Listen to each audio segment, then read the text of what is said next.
Hi, and welcome back to Basement Backgammon. On this episode, we are going to be talking about mini boards. These are boards in not quite the smallest format that they mass produce, but definitely one of the smaller formats. Just for context, here's my hand. You can pick these up.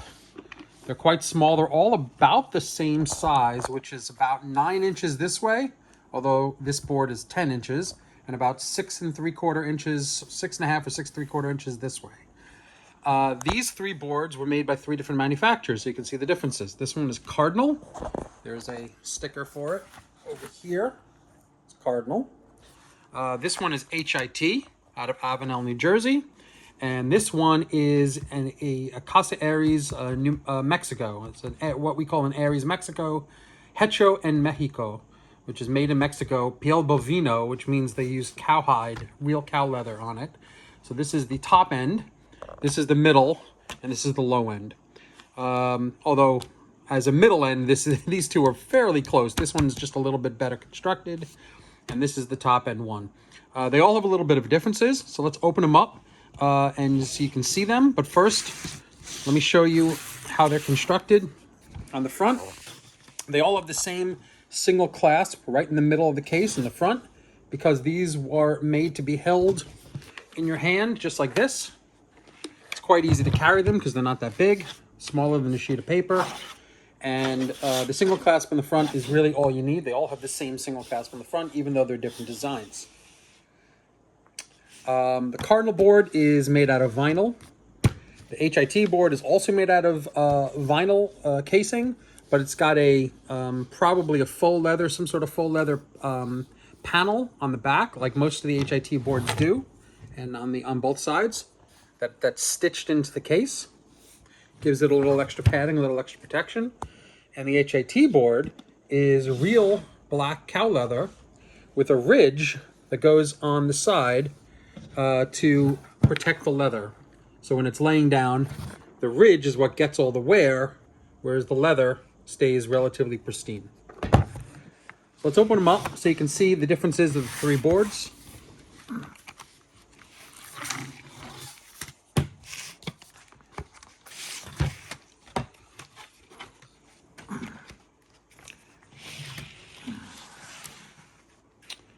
All right, so starting with the Cardinal board, the lowest end.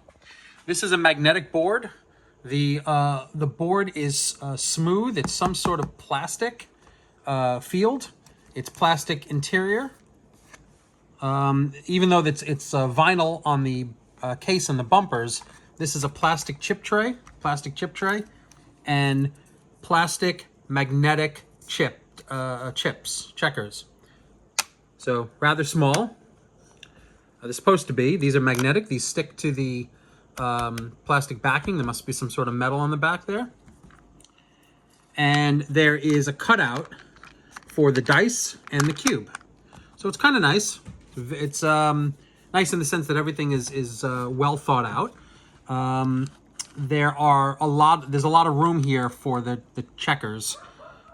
It's so hard to call these checkers, but you have to, I guess. And it comes with two small cups. Came with some instructions. I'm not even going to bother rolling the dice or anything like that. It's plastic. Okay, fine, I'll roll the dice so you can hear what it sounds like. It's pretty straightforward. If you want a game of backgammon that maybe you're going to play on a plane, this is perfectly fine. Otherwise, I really only have this for the purpose of collection. I would never play a real game on this. It's small, and I don't like the small format. Same with this one. Same with all of them, actually. But they do get better as they go up in value. What we have here is H.I.T. Now, I have another H.I.T board, which I already posted to this channel, that's got all the same components, same art. I call it Tropicana.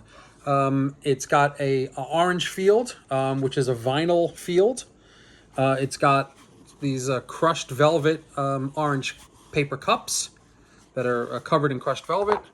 It's got dice, which are actually not terrible. I believe these may be Cardinal or Bakelite dice. This one certainly has the striation in colors. a possibility. Although the cube is not so nice.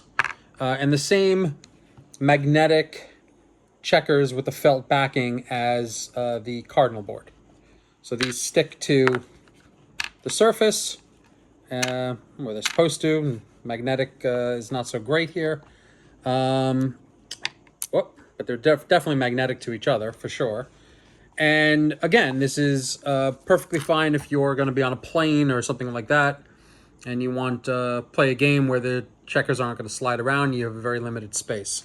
You have here the H.I.T.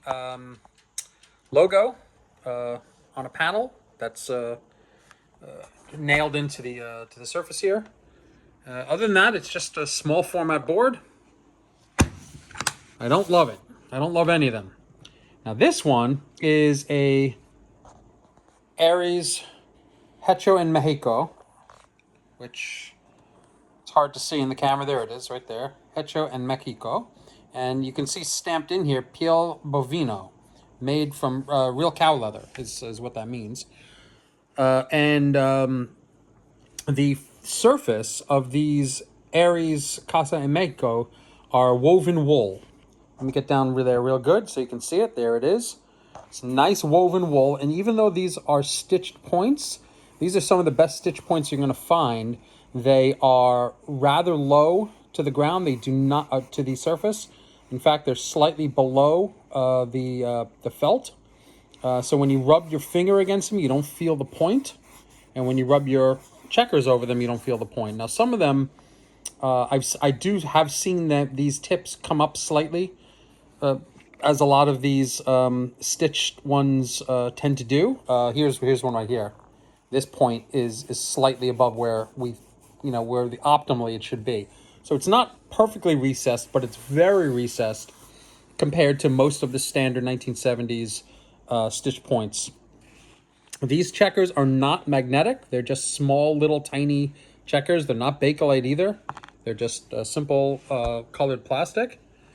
And I'll show you what they look like here. Again, these are not made to be perfectly engineered, and you can already see from the 6 across test that they are not going to meet the 6 across test. As you can see, plenty of slop in there. But the point of this board is not to play a tournament or anything to that effect. If I took this to a tournament, I would be driven out immediately as a heretic. But if you are on the go and you want a quality travel board, I mean, this is probably the best way to go. Good quality, great felt, great field. It comes with this black, this was the standard Aries font. This black cube was the standard for the Aries. And one of these faces has, the 64 face, I think, has Aries on it. Should be this one. Oh, no, this one has 64. On some of the other boards, the larger boards, the 64 face actually says Aries on it. And it has dice. I'm not 100% sure these are the original dice, but I have no reason to believe they're not. It's hard to find the Aries travel board. It's much easier to find these travel boards. You should not be paying more than $25, $30 for these travel boards, and no more than $50 to $75 for this Casa Aries travel board. They're not particularly expensive. They're just an interesting form factor for manufacturers that made larger tournament boards that were much better than these. But these serve a particular purpose for travel. Traveling in a car, traveling on a plane is two most likely, or traveling on a train, three most likely scenarios in which you're going to see these. Anyway, I hope you enjoyed these. These are part of my collection. I don't use them. I just keep them for historical collecting purposes. Anyway, thanks very much. Come again.